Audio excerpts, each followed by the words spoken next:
Amma ba'du. Alhamdulillah, segala puji milik Allah yang telah memilih kalian untuk memikul amanah yang agung ini. Semoga Allah menolong kalian agar bisa menjalankan amanah ini dengan sebaik-baiknya. Wahai Allah, rekatkanlah hati dan sanubari kami ini dengan hati dan sanubari orang-orang yang dekat dan Engkau cintai, dengan sanad yang kuat yang tersambung kepada mereka. Hakikat keistimewaan dalam Islam adalah dengan memerdekakan nafsu kita dan juga memerdekakan orang lain dari jajahan nafsu-nafsu mereka sendiri. Allah telah menyebutkan kepada kita tentang perkara dakwah di jalan Allah dengan cara metode dakwah yang diterima oleh Allah Subhanahu wa taala yang bermanfaat bagi masyarakat.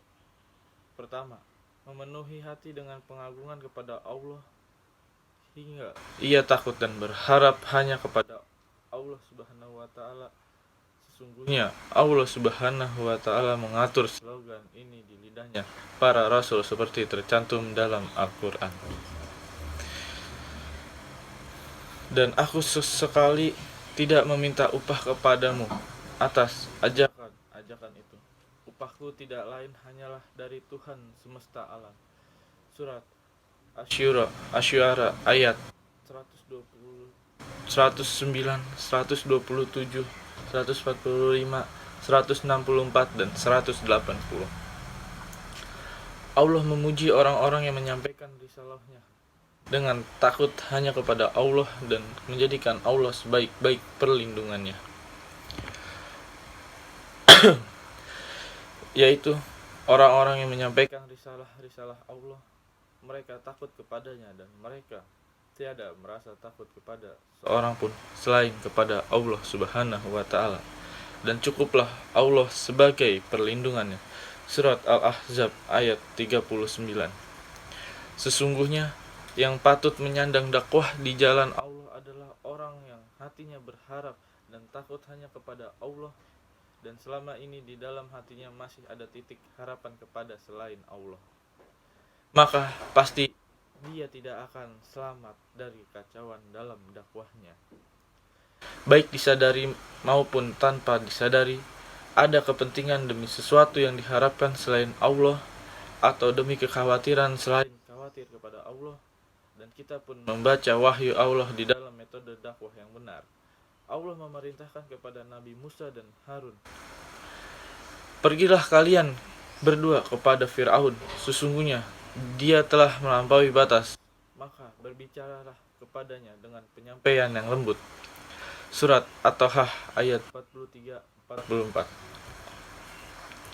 Sesungguhnya akal-akal yang berpikiran bahwa sungguhnya engkau belum melaksanakan nahi munkar apabila engkau tidak berucap dengan kata-kata yang kasar dan keras, maka ucapan dan pemikiran itu bertentangan dengan wahyu Allah. Lihat wahyu Allah tentang metode dakwah ini. Ketika mengatakan Fir'aun telah berbuat hal-hal yang jahat dan melewati batas, justru metode dakwah kalian adalah dengan ucapan dan penyampaian yang lembut. Adapun metode hati adalah dengan harapan dan optimisme. Mudah-mudahan ia menjadi ingat Allah atau takut kepada Allah sehingga ia menjadi sadar.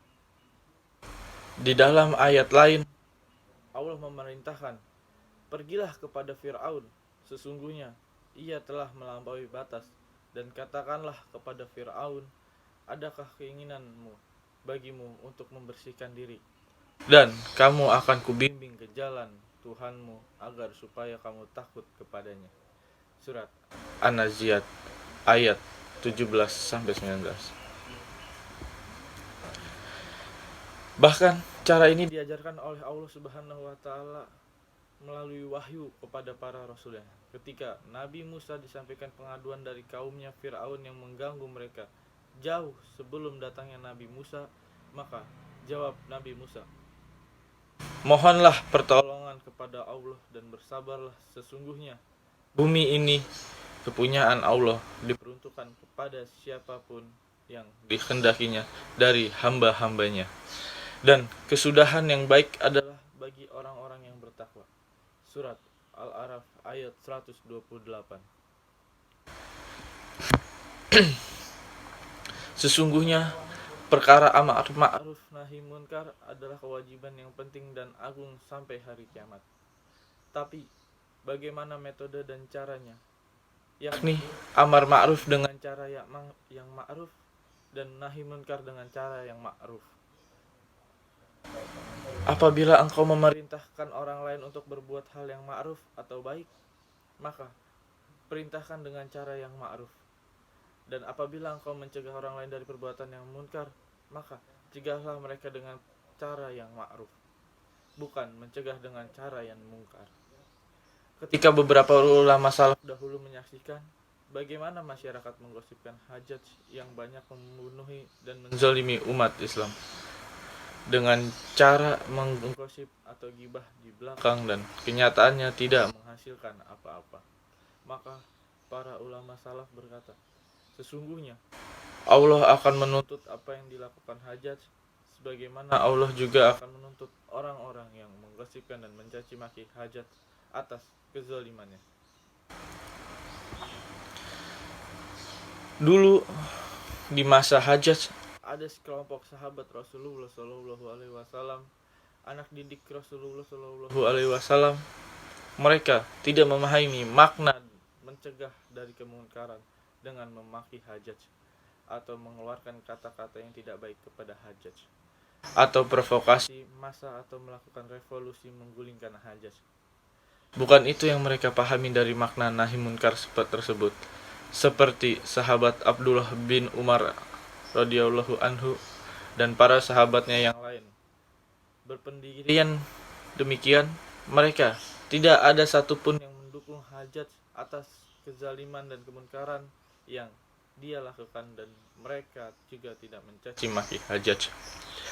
Siapapun gerangan pemimpin dari semua manusia yang melakukan praktik amar ma'ruf nahi munkar, siapa pula orang yang paling mengenal takut kepada Allah, dan siapakah yang paling mengenal kecemburuan di dalam agama Allah? Sesungguhnya dialah Nabi Muhammad Sallallahu Alaihi Wasallam. Dan kita semua mencintai amar ma'ruf nahi munkar dan jihad di jalan Allah. Kita hidup atas hal tersebut dan rela mati untuknya. Tetapi dengan cara dan metode Rasulullah Sallallahu Alaihi Wasallam, Khulafaur Rasyidin dan Salafus Salih, dikatakan kepada Nabi Muhammad, ya Rasulullah, sumpahi mereka kaum musyrikin yang menyerang kita, sebab mereka telah membunuh lebih dari 70 orang. Juga telah membelah perut salah seorang sahabat Rasulullah, melukai dan menumpahkan banyak darah, serta melakukan banyak kejahatan. Namun Nabi Shallallahu Alaihi Wasallam menjawab, sesungguhnya aku tidak diutus menjadi tukang laknat, akan tetapi aku diutus untuk mengajak kebaikan dan rahmat. Ya Allah, berikanlah petunjuk kepada kaumku, karena sesungguhnya mereka belum tahu. Kurang lebihnya demikian sedikit kultum dari saya, kurang lebihnya mohon maaf. Wabillahi taufiq wal hidayah wa ridho wal inayah. Wassalamualaikum warahmatullahi wabarakatuh.